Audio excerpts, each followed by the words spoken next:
बात राजनीति की। आज़ादी के बाद बाबा साहब आम्बेडकर के बाद कांसीराम पैदा क्यों हुए, लालू यादव पैदा क्यों हुए, मामन मिश्रम पैदा क्यों हुए, चंद्रशेखर पैदा क्यों हुए, तमाम अलग राज्यों में दलित बैकवर्ड के नेता पैदा क्यों हुए, कांग्रेस और बीजेपी ने कभी सोचा?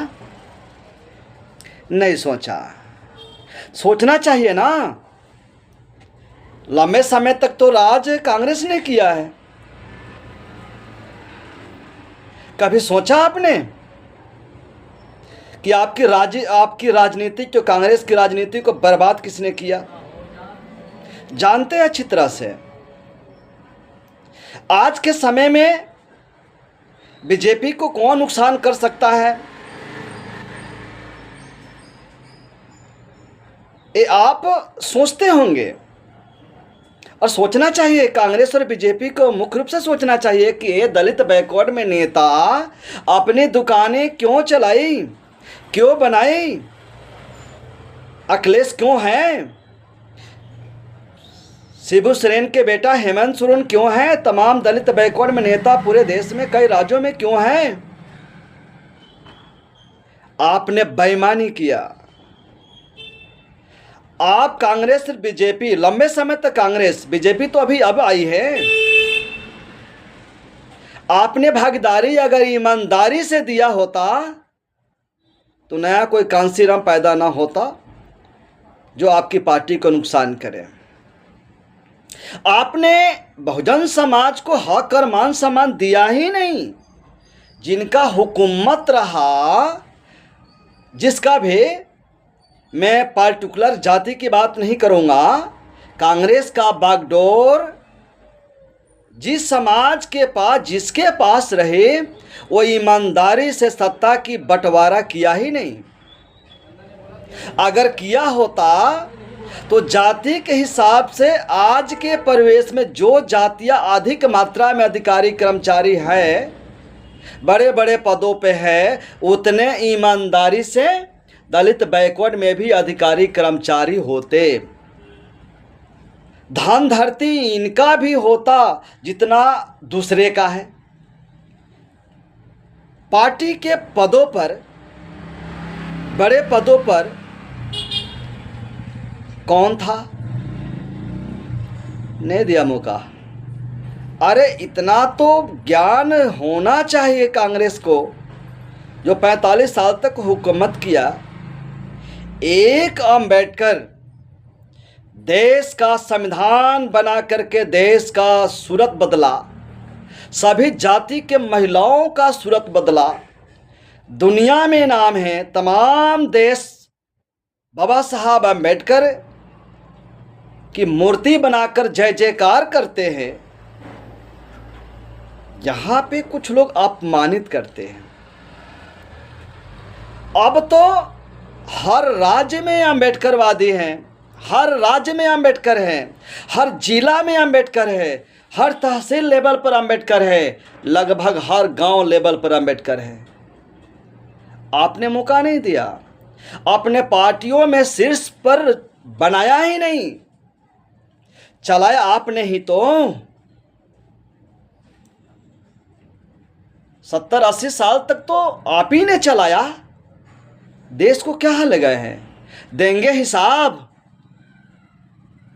खास तौर पर यह प्रश्न कांग्रेस वालों के लिए है, आज बीजेपी वालों के लिए है।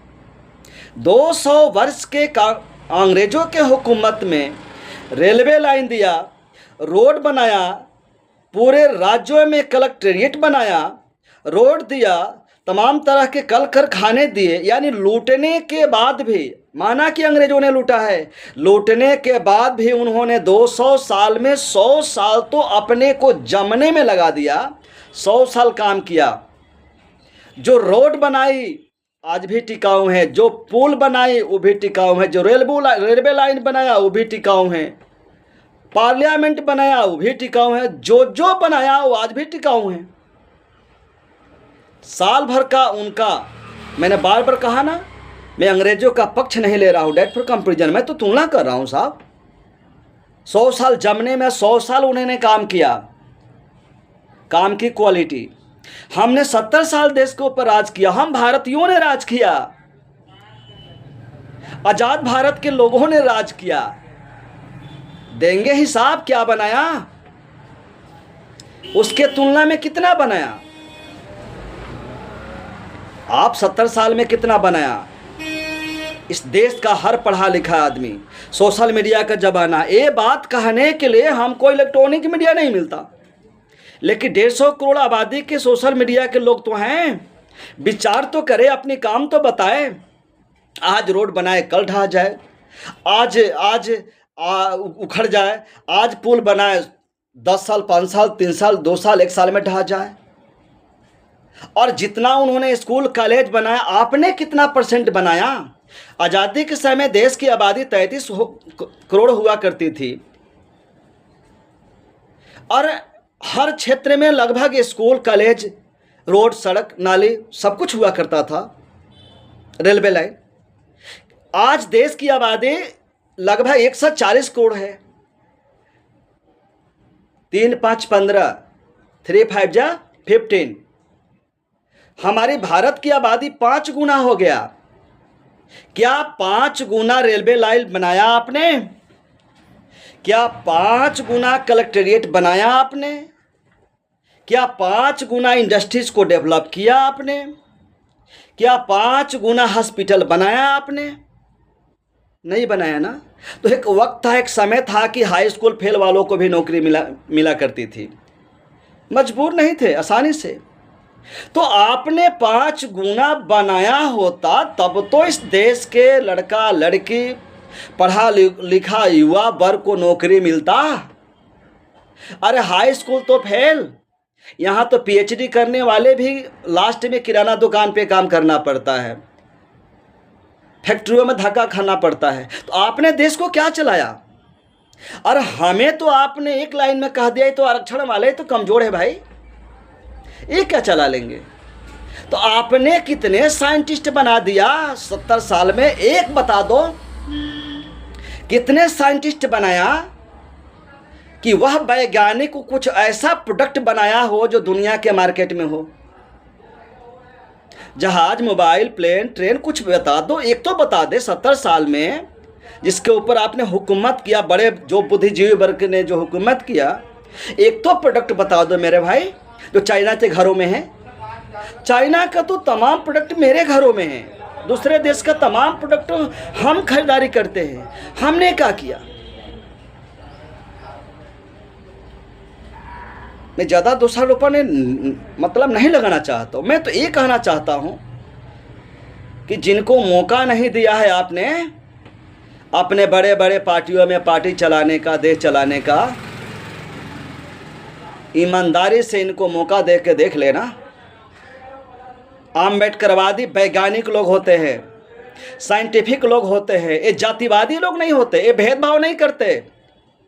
ये कतई नहीं कहेंगे कि हमें केवल दलितों का भला हो तो ओबीसी का भला हो तो जनरल को भला हो, नहीं, हम नहीं कहेंगे। चूँकि हमारे खून में है साइंस, ईमानदारी, प्राकृतिक धर्म को मानते हैं। ना हम व्यक्तिवादी हैं, ना जातिवादी है, ना भगवानवादी हैं, कहीं ना कहीं कुछ तो है।